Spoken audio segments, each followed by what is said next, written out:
Luis Echeverría Álvarez, sus escándalos y mujeres.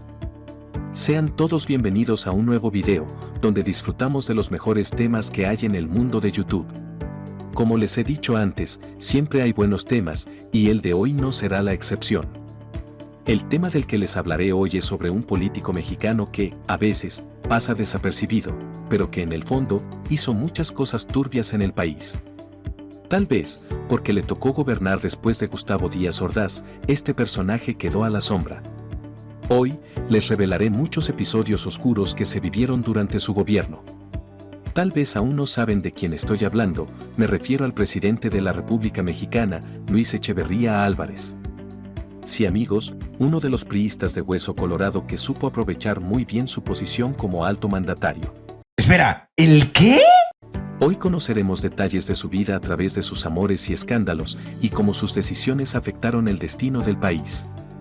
¿Sabían que este funcionario fue, en realidad, quien dio la orden el 2 de octubre de 1968?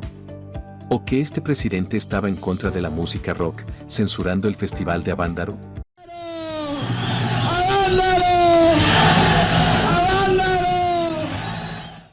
También ha sido el expresidente mexicano que más años ha vivido, como en la canción de Pedro Infante, llegó a vivir 100 años. Y si vivo 100 años, pienso en ti. Antes de empezar, si aún no estás suscrito, te invito a que lo hagas. También, deja tu like, nos ayuda mucho a seguir haciendo crecer esta comunidad. Ponte cómodo, busca el sofá más confortable, sírvete una rica botana y ahora sí, a darle que es mole de olla. Comenzamos. Luis Echeverría Álvarez nació en la Ciudad de México el 16 de enero de 1922, hijo de Rodolfo Echeverría Esparza y Catalina Álvarez Gallo. Su padre fue un funcionario de cargos medios en el ejército mexicano, tal vez como herencia de su abuelo, quien fue médico militar. En lo que las leyes les indicaban. En el caso del sexenio de Díaz Ordaz, ¿cómo se estableció la relación entre el secretario de Gobernación y el presidente? Como ven, amigos, aunque Luis no provenía de una familia de alto linaje, sí tenía cierto roce con la política. Sabemos que estudió leyes, lo que le ayudó a ingresar poco a poco al partido oficial, el PRI. En México, después de la Revolución Mexicana, surgió un partido político que inicialmente se llamó Partido Nacional Revolucionario, PNR, creado por el político Plutarco Elías Calles, conocido como el Jefe Máximo. Años después, durante el gobierno de Lázaro Cárdenas, cambió su nombre a Partido de la Revolución Mexicana, PRM, y finalmente, bajo el gobierno de Manuel Ávila Camacho, adoptó el nombre de Partido Revolucionario Institucional, PRI. Eficaz, discreto y poco divertido, sin gran vida social. Eso sí, siempre fue muy trabajador. Era el primero en entrar y el último en ir. Curiosamente, muchas personas a lo largo de los años lo han llamado el Partido Revolucionario Institucional, como si quisieran acentuar su peso institucional. Ustedes, amigos, ¿por qué creen que sea? Cuando el partido adoptó el nombre de PRI, fue cuando más fama adquirió entre el pueblo mexicano. Los políticos priistas se pasaban el poder de uno a otro casi como en una carrera de relevos, donde el corredor se pasa la estafeta. Y yo creo que eso influyó para que muchas determinaciones él las manejara, las adoptara en lo personal. Así, se entregaban las bandas presidenciales en México. Luis Echeverría Álvarez tuvo el turno de gobernar México de 1970 a 1976, sucediendo a Gustavo Díaz Ordaz. Y aquí, amigos, es donde entra el primer escándalo de ese México de finales de los años 60. De decir hasta aquí y borrarlo como si fuera una cinta magnética, se borró y se desapareció. Siempre hemos pensado, o tenemos la idea arraigada, de que el presidente que dio la orden de acabar con la vida de miles de jóvenes el 2 de octubre de 1968 fue el presidente de ese momento, Gustavo Díaz Ordaz. Hay que trabajar intensamente para hacer cosas positivas. No que borren, pero que sí pospongan la consideración del otro, ¿no? Pero amigos, hemos vivido en un error. Con el paso del tiempo han salido más pruebas que parecen indicar que quien dio las órdenes para que el ejército y el batallón Olimpia intervinieran y atacaran a los jóvenes fue Luis Echeverría Álvarez, quien en ese momento era el secretario de Gobernación. Ordaz, quien al llegar a la presidencia en 1964 le heredó su cargo en la secretaría. Después de la matanza de estudiantes en Tlatelolco en 68, se acusó a Echeverría de haber sido él quien... Ojo aquí, amigos, porque esto sí es posible. No hay que olvidar que en México no existe la figura de vicepresidente. El último que tuvimos fue José María Pino Suárez, quien fue asesinado junto con Francisco I. Madero. Y tal vez lo recuerden por la estación del metro que lleva su nombre. El caso es que, al no haber vicepresidente, el segundo al mando en México es el secretario de Gobernación. Estabilizador que comenzó en el gobierno iniciado López Mateos. Y aquel fatídico día, Gustavo Díaz Ordaz se encontraba de viaje en el extranjero, mientras que Luis Echeverría estaba aquí en México. Y tercermundista de Echeverría, y se unieron a las guerrillas rurales y urbanas. Contra ellos se desató la llamada Guerra Sucia. Esto no significa que Gustavito sea inocente de toda la represión contra los estudiantes, ni que la idea le haya desagradado. En 1971 se liberó a algunos de los líderes estudiantiles y se organizó una marcha el 10 de junio para demostrar que seguían en pie de lucha. Simplemente, hay que ser justos, ambos se llenaron las manos con la vida de aquellos jóvenes. Además, hay un dato muy curioso que tal vez tampoco conocían, amigos. Resulta que, allá por los años 30, en la colonia Roma de la Ciudad de México, 3 inocentes niños iban juntos a la primaria Benito Juárez. Pues fue unos factores, pero fue el que se expuso muy subrayadamente. Pidieron la... Sus nombres eran Pepe, Luis y Arturo, y en sus juegos infantiles se nombraban a sí mismos como los halcones. ¿Qué les parece, amigos? ¿Les suenan estos nombres? Tal vez sí, tal vez no. Pero ahora mismo les diré quiénes eran. Pepe es José López Portillo, Luis es Luis Echeverría Álvarez, y Arturo es nada menos que Arturo el Negro Durazo. Esta historia parece sacada de una novela, pero aunque increíble, es real. Estos 3 personajes se conocieron en la primaria pública Benito Juárez y se convirtieron en grandes amigos. De su juventud recorrió buena parte del país, así como Chile y Argentina. En 45 se recibió de abogado y desde entonces se interesó en el derecho internacional. Comenzó su carrera política a principios del sexenio de Miguel Alemán. Como dicen, los caminos del Señor son misteriosos, y no sabemos por qué la vida los juntó precisamente a ellos 3. Por diversos azares del destino, terminaron primero como abogados, luego como políticos y, finalmente, como priistas, excepto Arturo, que no fue abogado, sino policía. De los 3, él siempre fue considerado el más burro, como solían decirles a los niños que iban mal en la escuela. Cambio de rumbo para el país, un retorno a los ideales cardenistas, campesinos, justicieros de la Revolución Mexicana. Al mismo tiempo, Echeverría buscó incorporar al sistema a los agraviados de 60. José y Luis continuaron su amistad en la Escuela de Jurisprudencia de la UNAM, donde ambos ganaron una beca para estudiar en el extranjero, lo que les permitió pasar tiempo en Chile y otros países. Esto es importante porque allí fortalecieron aún más su amistad, y vaya uno a saber qué cosas aprendieron en esos días de juventud.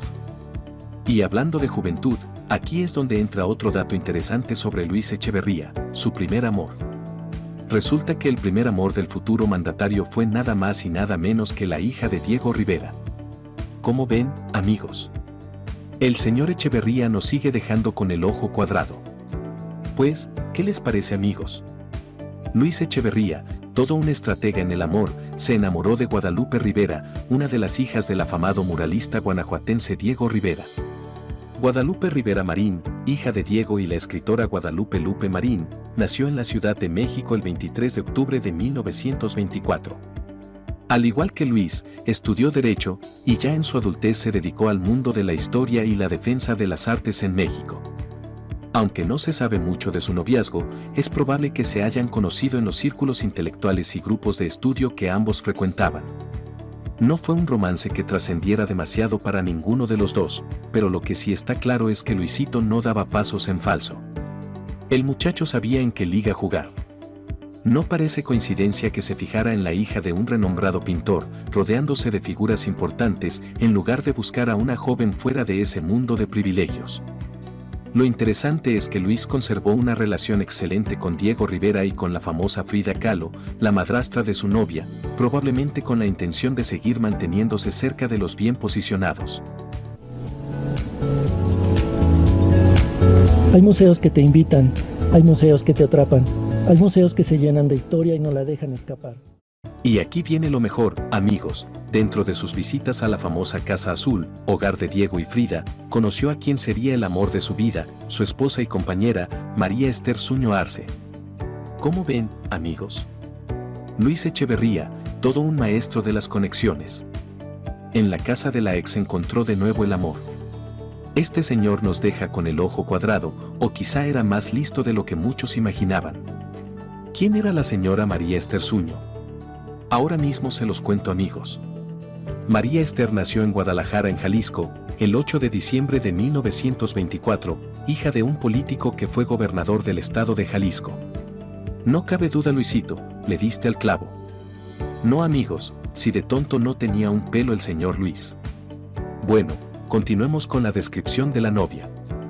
Resulta que María Esther tuvo como testigos de su registro civil nada menos que a Lázaro Cárdenas y Álvaro Obregón. De ese nivel era la señorita. Se rozaba con la crema innata de la sociedad.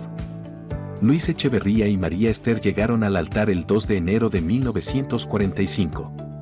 Por supuesto, como tenía que ser, tiempo después de que él culminara sus estudios en Derecho, y tras 5 años de noviazgo, se juraron amor eterno ante Dios y las leyes de los hombres. Uno de los flamantes testigos de la boda fue nada más y nada menos que el que después sería nuestro peor presidente, José López Portillo, el mejor amigo de Luis. María Esther y Luis estuvieron casados durante 44 años, tuvieron 8 hijos, 19 nietos y 14 bisnietos. Literalmente, la muerte los separó cuando ella partió de este mundo el 26 de noviembre de 1999. Aquí la historia se va poniendo mejor. Ya con una licenciatura en Derecho y una esposa perteneciente a la élite política, el siguiente paso de Luis fue buscar cómo entrar en ese mundo de influencias. Sus primeros pasos en la política llegaron en 1946, cuando logró ser el secretario particular de Rodolfo Sánchez Taboada, quien en ese momento era el presidente del PRI. Tiempo después, Luis fue nombrado subsecretario de Gobernación durante el mandato del presidente más guapo, o mejor conocido como el Todas Mías, Adolfo López Mateos, en 1958. Finalmente, volvió a repetir cargo en el sexenio de Gustavo Díaz Ordaz. Como se acostumbraba en el México de aquella época, Gustavo Díaz Ordaz hizo oficial el famoso dedazo, nombrando a Luis como el candidato oficial para la campaña presidencial de 1969. A pesar de que los mexicanos guardamos un pésimo recuerdo del gobierno de Gustavo Díaz Ordaz, principalmente por la lamentable represión a los jóvenes en 1968, no todo fue malo en su sexenio. No podemos olvidar que en esa época la economía mexicana aún era sólida. Es con la llegada al poder de Luis Echeverría que el proyecto de nación que tenía el viejo PRI, el cual había dado buenos frutos como el milagro mexicano, empieza a desmoronarse. Y aquí, amigos, es donde entran en escena aquellos niños que mencioné al inicio del video, que ahora eran abogados bien tranzas, Luis Echeverría y José López Portillo. Con ellos, México comenzó a vivir una oleada de pura desgracia.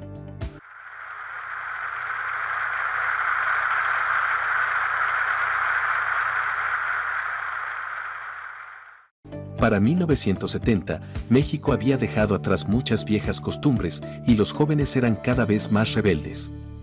La oleada hippie estaba en pleno apogeo y aunque había pasado la represión de 1968, miles de jóvenes en el país seguían teniendo ideas revolucionarias. Además, eran fervientes seguidores del rock. Sí, amigos, lo que hoy nos parece lo más normal, en aquellos momentos era sinónimo de represión. Como ya les había dicho, al autoritario presidente le gustaba reprimir al pueblo, y los acontecimientos del 2 de octubre de 1968 en la Plaza de las Tres Culturas, en Tlatelolco, no fueron suficientes. Ya en su sexenio, se vivieron muchos otros episodios de represión. Uno de ellos fue cuando se organizó un festival de música conocido como el Woodstock mexicano, el Festival de Avándaro. Avándaro está ubicado cerca del pueblo mágico de Valle de Bravo, en el Estado de México, cerca de Toluca, y fue el lugar elegido para un evento sin precedentes. El evento, en realidad, llevaba por nombre Festival de Avándaro, Rock y Ruedas. La idea original era realizar el concierto de rock el 11 de septiembre de 1971 y al día siguiente la carrera de autos. Sin embargo, lo segundo nunca ocurrió porque el público se volcó por completo al concierto de rock. ¡Avándaro! ¡Avándaro! ¡Avándaro! ¡Avándaro! Para esas fechas, México ya había vivido otra agresión contra un grupo de jóvenes. En junio de 1971, en la Ciudad de México, el grupo paramilitar llamado Los Halcones atacó brutalmente a estudiantes que se manifestaban, aún exigiendo solución al conflicto de 1968. Muchos fueron asesinados en lo que se conoce como el Halconazo. Este terrible episodio incluso fue recreado por el cineasta Alfonso Cuarón en su famosa película Roma. Mire cómo ve esta.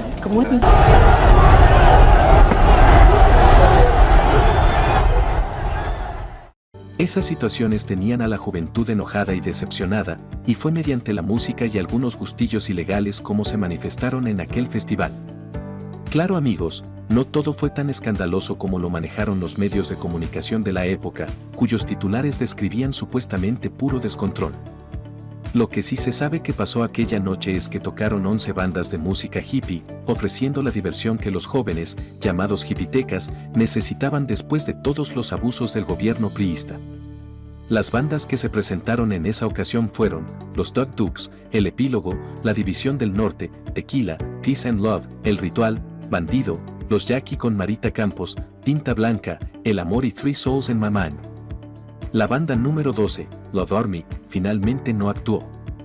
De aquellas bandas, los únicos que sobrevivieron a la censura y persecución fue Three Souls in My Mind, que es la banda liderada por Alex Lora y que hoy conocemos como el Tri. A todo dar. Aquella noche, a pesar de la persecución del PRI y de la sociedad mexicana, la chaviza en Avándaro lograron hacer historia. Fue el primer y el último festival de ese tipo en el país, pero poco a poco, los jóvenes lograron hacer valer sus derechos y sus ideas ante un gobierno tan conservador. Se sabe que los boletos costaban 25 pesos de aquella época y se vendieron 25,000 boletos, aunque al parecer llegaron miles de personas más. 2 días antes, ya había jóvenes en el bosque cercano, algunos llegaron en camiones, otros en autos y muchos más caminando. Ese día se reunieron chicos de todos los grupos sociales para disfrutar de la música, y bueno, también de pasadita, gustillos ilícitos de origen natural, comúnmente relacionados con la prima Juana, el que entendió entendió. Ahora sí viene lo chido. Entre los organizadores estaba el productor musical Luis de Llano Macedo, hijo de Rita Macedo y hermano de Julisa.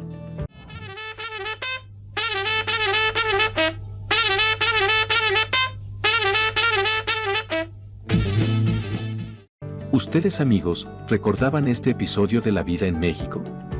Dejen sus comentarios. Por aquellas épocas, no solo existía la música rock y los hippitecas, también había otro tipo de diversiones que, al parecer, no molestaban a esos supuestamente intachables y conservadores políticos. Se sabe que tanto Luisito como Pepe conservaron su amistad también en su etapa como señores de buenas costumbres, aunque gustaban del vino, las fiestas y las visitas a los cabarets de la época. Existe un fuerte rumor acerca de la relación extramarital de Luis Echeverría con una de aquellas bellezas que actuaban y bailaban para el gusto y deleite de actores y políticos, las vedettes. Su cuerpo es una copia de Venus. A pesar de aparentar ser bien portado, se dice que Luis Echeverría Álvarez tuvo un amorío con la vedette Lin May. Aunque ella, en años recientes, negó tal relación, pero como dice el dicho, cuando el río suena, es porque agua lleva. Mucha gente afirma que vivieron un tórrido romance mientras él era el hombre más poderoso del país. En una entrevista de hace algunos años con el periodista Jorge Carvajal, Lin May, quien ahora tiene más de 70 años, recordó muy molesta que Luis nunca fue su amante, porque, según sus palabras, era un mandilón. Pero Lin no lo llamaba mandilón por su esposa, la señora María Esther, sino porque, según ella, se dejaba manipular por el expresidente Gustavo Díaz Ordaz. Reveló que Luis Echeverría no quiso ser su novio, llamándolo mandilón. Esto con motivo de los 100 años del exmandatario. Así lo dio a conocer al reportero Jorgito Carvajal. Pero aquí no se acaban los sucesos polémicos que se vivieron durante el gobierno de Luis Echeverría Álvarez. Como les mencioné antes, en su sexenio se arruinaron las finanzas del país. La estabilidad que se había mantenido hasta el gobierno de Díaz Ordaz se vino abajo con la primera gran devaluación del peso mexicano. ¿Y todo por qué? Pues lo de siempre, su amistad con José López Portillo. En aquellos años, el entonces secretario de Hacienda advirtió a Luis Echeverría que la deuda externa ya estaba al límite. ¿Y qué hizo el presidente? Lo más fácil, despidió al funcionario y buscó un relevo, que por supuesto, fue su querido Pepe, José López Portillo. ¿No creen que eso fue el colmo, amigos? Dejen sus comentarios.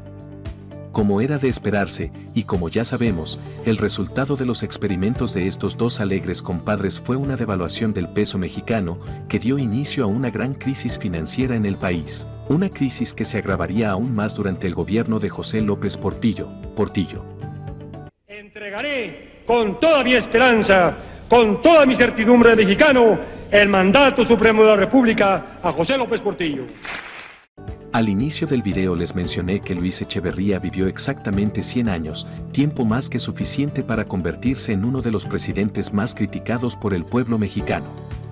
A pesar de todas las fechorías cometidas en su sexenio, el señor simplemente se retiró de la vida pública a vivir tranquilamente en su casa de la colonia San Jerónimo, en la Ciudad de México. Terminaría perdiendo su autoridad moral y su razón histórica. La residencia de la familia Echeverría siempre estaba rodeada. Se sabe que de manera inexplicable, durante su gobierno Luis Echeverría logró hacerse de una fortuna de cientos de millones de pesos, lo cual, según su propio abogado, no se puede juntar solo con el sueldo de un presidente. ¿Ustedes qué creen, amigos? ¿De dónde juntó tanto dinero Luis Echeverría? Además, en sus años de retiro, el expresidente tenía 2 empresas inmobiliarias, Inmuebles Citlali y Residencias de Cuernavaca, donde se vendían inmuebles de lujo. Pero la cosa no para ahí, ya que también gozó de una pensión presidencial que el pueblo mexicano pagó durante al menos 40 años. Como bien dicen, a veces Dios le da pan a quien no tiene dientes, y este señor supo cómo pasarla muy bien en su larga vida. Como mencioné antes, de tonto, no tenía un pelo. Finalmente, ¿cuánto dejó de herencia a sus carroñeros descendientes? Pues bien, amigos, de lo que sabemos hay varias propiedades en México, un terreno en Playa del Carmen, una casa y un hotel en Cuernavaca, una casa en Guanajuato y una más en Zihuatanejo. ¿Qué les parece, amigos? Yo también quisiera un abuelito así, que me deje un montón de lana. Rafael Cardona, bien vale un cristalazo para dimensionar la figura de este longevo personaje. 100 años carga sobre sus hombros. Claro, prefiero a mi abuelo que sé que trabajó dignamente y no como ese señor Echeverría, que al parecer tiene las manos muy sucias y toda esa fortuna es mala vida. ¿O ustedes qué piensan, amigos? Dejen sus comentarios. Eso es todo por el video de hoy. Por favor denle clic a la campanita para que te lleguen las notificaciones de los últimos videos y siempre estés enterado de todo. Hasta luego.